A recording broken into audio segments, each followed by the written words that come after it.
Hey everybody, thanks for tuning in to What's the Story with me, the Library Lady. I'm so glad you're tuning in today. I created What's the Story back in the spring when COVID first started happening, just to serve as a way to bring great titles and activities into your home or classroom, even if it was in a virtual sense. I'm a former classroom teacher, elementary school librarian, and do have a master's in reading as well as a national board teacher and a Fulbright teacher as well. So I just really love bringing books into your home, love to ignite that passion in books and kids, and hopefully you'll find some great titles along the way during the channel. So don't forget to click subscribe, check it out, share it with friends, neighbors, family, and hopefully as this new school year starts off, it does seem like a lot of schools will be teaching in some kind of virtual capacity, and so this may be a great way to find good books for you to use at home with your child to either supplement or enhance kind of what your child is already experiencing through the school learning system. So with no further ado, let's get started. Today's book is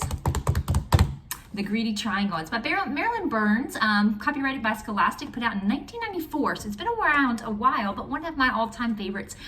Again, as a librarian and someone who loves books, I always find ways to bring in picture books into the subject areas across the board, from reading to all the way to science, math, social studies. Especially math, there's some great books on math, and it's sometimes kids either love math or hate it, so I like to find that middle ground and really get them exposed to some great literature pertaining to math. So as you can tell from the title, the triangle is a little bit greedy, is always wanting more, and it's a great way to either introduce shapes and start off a geometry unit or even serve as a review. So with no further ado, we'll get started with taking a look. Let's take a little book look and see what it has to say. Now remember, I don't read the whole book. I only read a small little snippet just due to copyright and permissions and things like that. So I encourage you to check your local bookstore, local library, or see if you can get a copy for yourself. So once there was a triangle that was, as most triangles are, always busy. The triangle spent its time holding up roofs, supporting bridges, making music in a symphony orchestra, catching the wind for sailboats, being slices of pie and halves of sandwiches, and much, much more. And so the book is set up so that as he goes into each shape, he begins to notice, and you'll see ways that he is used throughout just everyday life. But the triangle's favorite thing, however, was to slip into place when people put their hands on their hips. That way I can always hear the latest news, it said, which I can tell my friends. And so it kind of loves being that corner there inside of somebody's hands on their hips. But one day the triangle began to feel dissatisfied. I'm tired of doing the same old things, they grumbled. There must be more to life. So the triangle went to the local shape shifter, which I'm sure everyone has just in their local town, right? How may I help you? The shape shifter asked the triangle. I think if I just had one more side and one more angle, said the triangle, my life would be more interesting.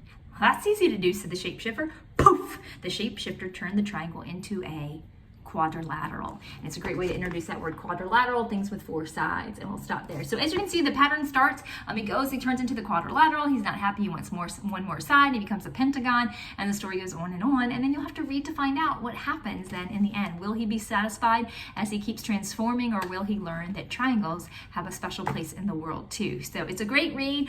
You can kind of take it as deep or not as deep as you prefer, depending on the age of your learner, the interest of your learner, and what your learning objectives are.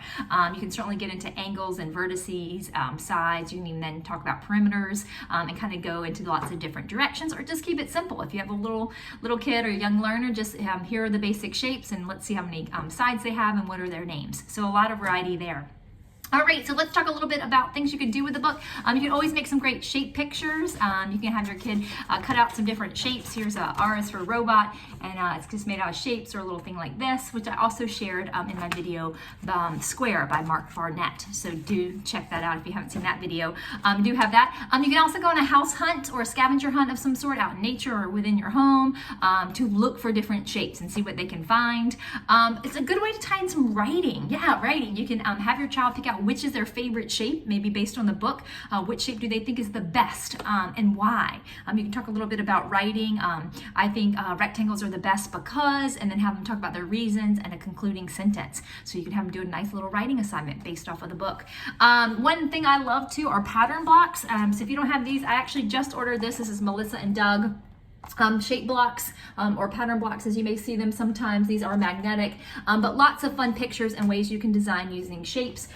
You can talk a little bit about patterns too, using your shapes, and design some different scenes. Again, you can take this a little bit further and even do tangrams, which are the Chinese square with 7 pieces, and again, make some different creations and things like that. So just a couple quick ideas on getting shapes, getting them excited about shapes. Of course, you can always use Play-Doh or clay or things like that to be building shapes as well, but definitely just being cognizant of shapes, where to find them in and around your home and your world, and then learning about how they're applicable in math. So thanks so much for tuning in. I'll see you next time on What's the Story, and don't forget to click subscribe and share with friends and family. See you next time.